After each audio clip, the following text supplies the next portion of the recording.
War India News Hour. Today, let's talk on capitalizing on agility to win the digital banking competition. Digital transformation has become a Herculean task in an age saturated with technology. Traditional banks and lenders are now required to embrace unpredictability, maintain agility, and digitize to the core.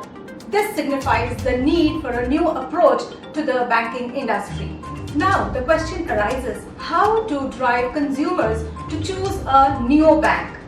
Badly served by their existing banks, neobanks are a tempting alternative for customers who require branchless digital like Branch X, which shares digital banking information and can also be a microfinance aggregator with the mobile application functionality, budgeting and saving tools, quicker and easier loan approvals for their businesses, and low-cost international transfers and ATM withdrawals, many more.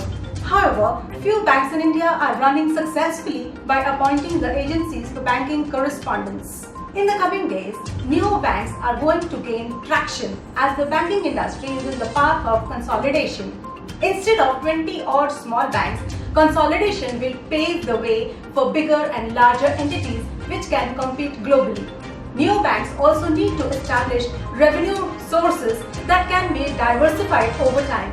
Ultimately, all financial service providers must give their customers a compelling reason to continue banking with them.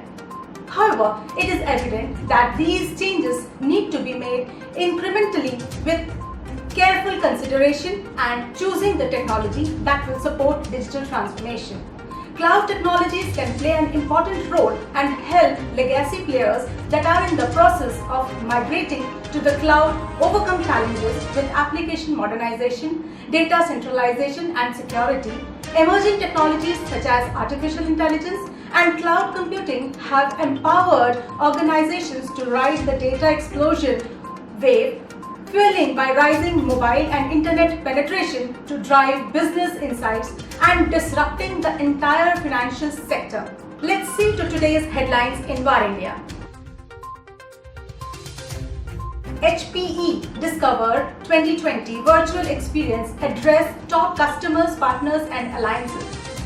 Antonio Neri, President and CEO, Hewlett-Packard Enterprise, who has recovered from COVID-19, addressed the keynote in HPE Discover 2020, which was a complete virtual event. The conference attracted top HPE customers, strategic alliance partners, and channel partners. The conference focused on IT management, business continuity, and how organizations can be more agile in an ever-changing world.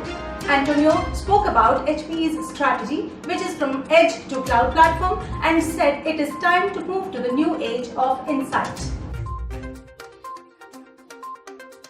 Cisco Webex vulnerability exposes authentication tokens. There is a vulnerability CVE 20203347 found in Webex by the experts at TrustWave Spider Labs, where an attacker could gain access to information such as username, host URL, meeting information or authentication tokens, which has now been addressed by Cisco. Lundmark to join Nokia as CEO from 1st August. The new face in Nokia, Pekka Lundmark, as the CEO will join the company on August 1st, a month earlier than planned. Lundmark will be replacing Rajiv Suri, who is stepping down after more than a decade in charge of Nokia and Nokia Siemens Networks. Lundmark's nomination to Nokia was announced in March with a planned start date of September 1st. Opportunity for the homegrown mobile makers to compete with Chinese brands. The present prices and the announcement by the Prime Minister Modi would bring an opportunity for the Indian handset makers Micromax, Carbon and Lava. These three local players are planning to re-enter India's highly competitive smartphone market, which is currently dominated by Chinese handset brands like Xiaomi, Realme, Oppo and Vivo. The research firm Counterpoint says R&D is the one of the key areas where local brands need to improve to scale up and grow in the future. green signal from CCI on Facebook investment in Jio platforms. The Competition Commission of India has approved Facebook's deal to buy a 9.99% stake in Jio platforms by Jadoo Holdings LLC, an indirect wholly owned subsidiary of Facebook. Jadoo is a newly incorporated company formed in March under the laws of the state of Delaware, United States. Indiabulls faces ransomware attack, company says systems restored. Indiabulls has been reportedly breached by CLOP ransomware operators. These operators claim to have stolen data that includes 4 spreadsheets among other files. The affected systems have been restored and the incident was being analyzed to restrict such occurrences in the future. The ransomware operator leaked some of the data owned by Indiabulls Housing Finance Limited by way of a screenshot. China significantly increases military presence along LAC. The violent clashes on June 15th between Indian and Chinese soldiers left 20 Indian and about 40 soldiers from Chinese dead, as per the sources. China has significantly ramped up its military presence in Pangong Tso, Galwan Valley and several other friction points in eastern Ladakh, even as it is engaged in military and diplomatic talks with India to ease tension in the region. People familiar with the development said. Google Pay says all transactions are fully protected. The clarification came after a buzz on social media that issues arising while transferring money through Google Pay are not protected by law as the app is unauthorized. Google Pay responded it works with banks to allow payments via UPI and all transactions made through its platform are fully protected by reversal processes laid out by guidelines of RBI and NPCI. Chinese firms to face strong boycott calls in coming days. Protests outside Oppo's Greater Noida factory has sent shockwaves across the corridors of Chinese majors operating in India. Several right-wing groups led by Hindu Raksha Dal are preparing to unleash more protest movements.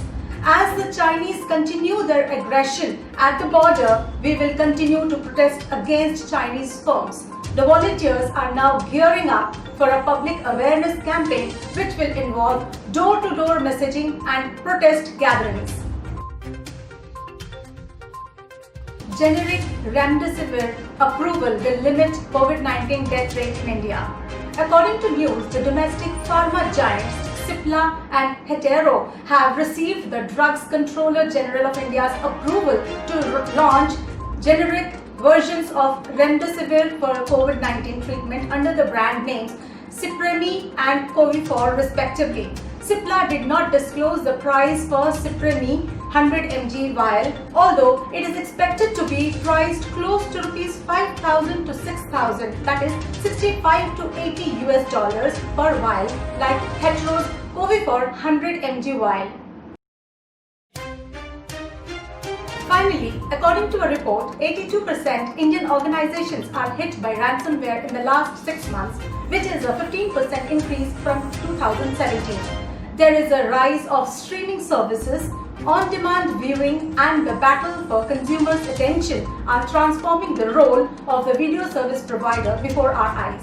Companies have been forced to make major changes and they are seeing the workplace and the world differently. In such a situation, it is imperative for Indian organizations to safeguard themselves from ransomware attacks. Summing up, it is a great opportunity for the technology companies to forecast on the next wave of fintech growth, which is likely to be led by the bundling of fintech solutions with the newer consumption needs during COVID-19. The Indian fintech market has been on a growth trajectory as it is evident from an increase in the number of startups into fintech solutions by using emerging technologies. It has reshaped the financial services industry through innovative means to cater to evolving customer expectations of personalization and convenience. Fintech has evolved as one of the most innovative and cost-effective disruptive technologies. Early adoption of fintech solutions has enabled several startups, financial service providers, and other diverse sectors to achieve an accelerated pace of growth. The coronavirus pandemic has transformed the way enterprises function by introducing them to the new normal. Employees all over the world are compelled to adjust to digital infrastructure and work remotely. This requires acquiring new skills, not just technical but also soft skills, to make a smooth transition into the new way of working. Furthermore, with the emergence of new age technologies such as artificial intelligence, machine learning, and robotic process automation, there is a pressing need for employees to reskill themselves as job profiles are evolving with these innovations. That's it for the day. Do not forget to like, share, comment, and subscribe to War India News Magazine. Please download the War India app for the latest news and updates, which is available on Google Play Store. Stay tuned for more updates. Thank you.